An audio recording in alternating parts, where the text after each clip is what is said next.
សំមុទ្រជ្រៅគង់នៅគេអាចងួងបានតែមនុស្សធ្លាប់យល់ស្គាល់ប្រាណមិនអាចវងចិត្តបានឡើយមនុស្សខ្ញុំខំស្មុគពេលនេះគេក្បត់ខ្ញុំហើយទូស្រែកអង្វរដងហើយនាងមិនអាណិតត្រឡប់លះបងក្រុមយ៉ាងហ៊ានបដូរជីវិតព្រោះស្នេហ៍មិនគូរូបស្រងមាសមេព្រួលប្រែបែកឆ្វេងចោលបងចេញជីងស្នេហាអូនចែកថ្លឹងលៀងបេះដូងអោយគេក្រងដុំណែងបងទូត្រង់ស្គាល់គេពេលខ្លី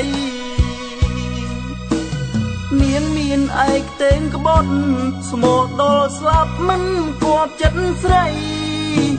ហានឆេងស្នេហ៍ចុងថ្លៃស្រីប្រែសាវ៉ា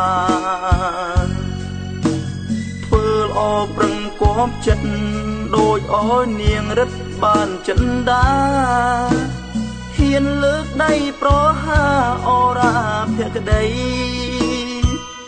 ជាគុំហុងបងស្នេហ៍អូនភ្លេចកាត់ខ្លួនឯងបូជារូបកាយវិញ្ញាណជូនស្ងួនគ្មាននៅសល់អ្វីលទ្ធផលតបស្នងបានត្រឹមចំបែងរីរៃ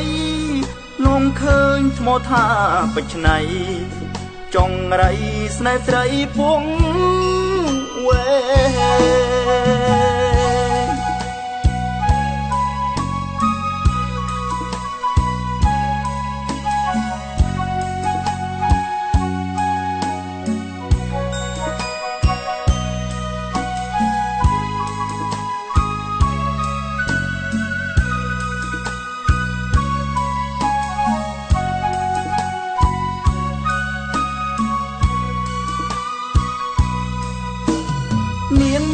ឯកតេងក្បត់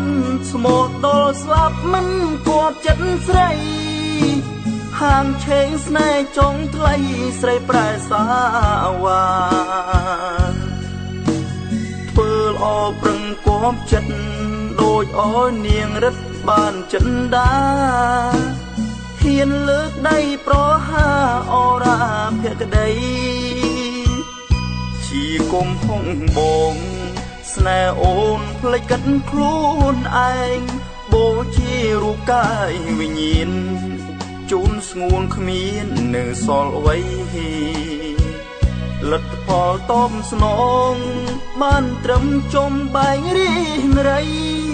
នងឃើញថ្មថាបិច្នៃចង់រៃស្នេហ៍ស្រីពង